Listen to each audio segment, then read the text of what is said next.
So they say, Ramaphosa, if they are calling for Ramaphosa to resign, Malema must resign because he was found guilty by a court of law. I'm not your president. I'm not your president. I'm not your president. Your president Ranko there at Union Building. Resign what? I'm a political prisoner. I was arrested for the things I did in a political party.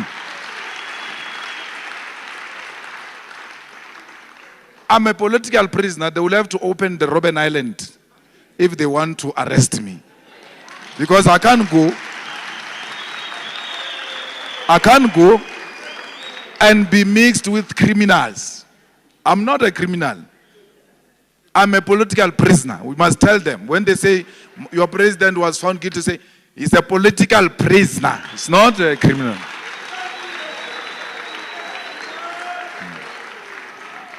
Naki mola di status injela jabu Mandela, lebu Sisulu, lebu Tambo, asinna lechewe jadi tsotsi. Na bangrea ki utswa agabula motho akadiyengi. I performed a political act in a political gathering. And therefore, they want to arrest me. Hi everyone, welcome back to Mzansi Daily Scoop. Don't forget to subscribe, like and share this video with your friends and family. Today we are talking about a statement made by Julius Malema that has once again sparked debate across South Africa's political landscape.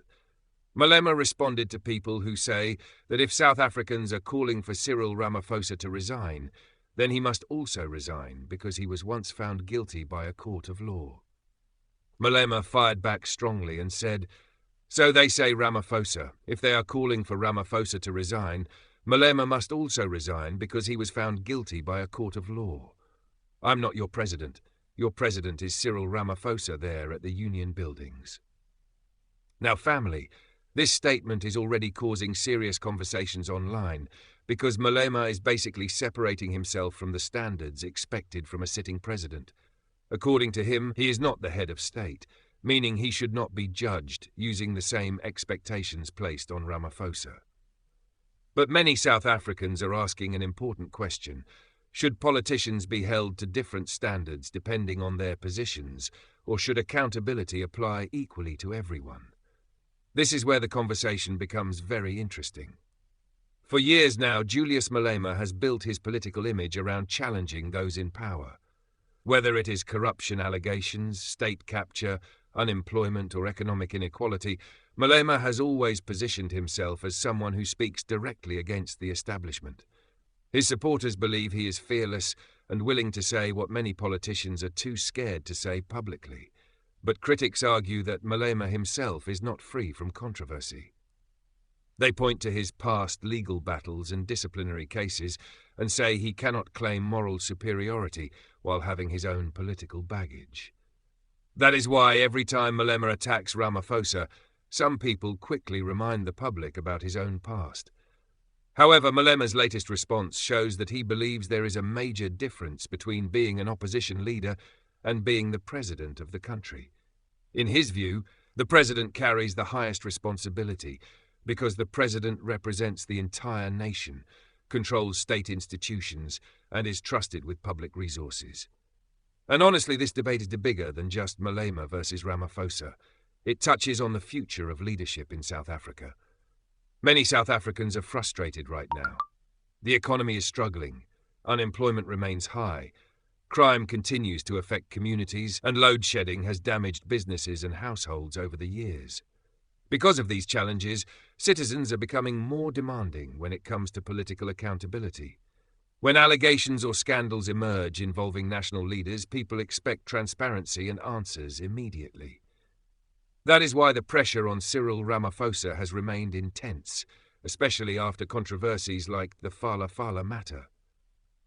Opposition parties, including the EFF, have consistently argued that Ramaphosa must take responsibility and explain himself fully to the public. At the same time, Ramaphosa's supporters argue that opposition parties are using scandals for political gain ahead of future elections. They say some leaders are more interested in weakening the ANC than in solving the country's real problems. But what makes Malema different from many politicians is his ability to dominate headlines with just one statement.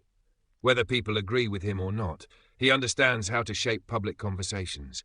Every time he speaks, social media explodes. News channels discuss his comments for days. Supporters praise him while critics attack him. Yet somehow, Malema remains one of the most influential political voices in South Africa. Another important thing to understand is that South African politics is entering a very tense period. Political parties are fighting harder than ever for public support. Trust in leadership is declining, and voters are becoming more emotional and divided. Statements like this one from Malema are not accidental. They are part of a broader political battle for public opinion. Malema knows that many South Africans are angry and disappointed with the current government. By directly pointing at Ramaphosa and reminding people that your president is Cyril Ramaphosa, he is shifting responsibility back to the ruling government. He is essentially saying, if the country is facing problems, blame the people currently in power, not the opposition. And family, this is why political messaging matters so much. The ANC has governed South Africa since 1994, and with that long period in power comes huge expectations. Every issue facing the country, whether it is corruption, infrastructure collapse, unemployment, or service delivery protests, eventually becomes connected to the ruling party in the eyes of the public. Opposition leaders like Julius Malema use that frustration to strengthen their own political positions. They present themselves as alternatives capable of challenging the system. But the challenge for opposition leaders is that they also face scrutiny over their own records and past actions. So the real question South Africans must ask is this: what kind of leadership does the country truly need moving forward? Do people want experienced politicians who understand government systems, or do they want radical voices who promise major change? Can South Africans still trust established political parties, or is the country entering a new political era where younger voters demand something completely different? One thing is certain: political tensions are only going to increase from here. As elections approach in the future, every statement, every scandal, and every public appearance will become part of a bigger political war for influence. And right now, both Cyril Ramaphosa and Julius Malema remain central figures in that battle.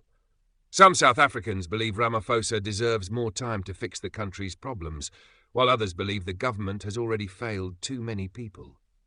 On the other side, some citizens see Malema as a bold truth-teller, while others believe he is simply using controversy to stay politically relevant. But what cannot be denied is that these political battles are shaping the future of South Africa in real time. And family, that's where we are going to end today's story. What do you think about Malema's comments? Do you agree that the president should be held to a higher standard than opposition leaders? Or do you believe every politician should face the same level of accountability regardless of their position? Comment down below. Let's discuss this. Don't forget to subscribe, like and share. This is Mzansi Daily Scoop, and we will see you again on the next update.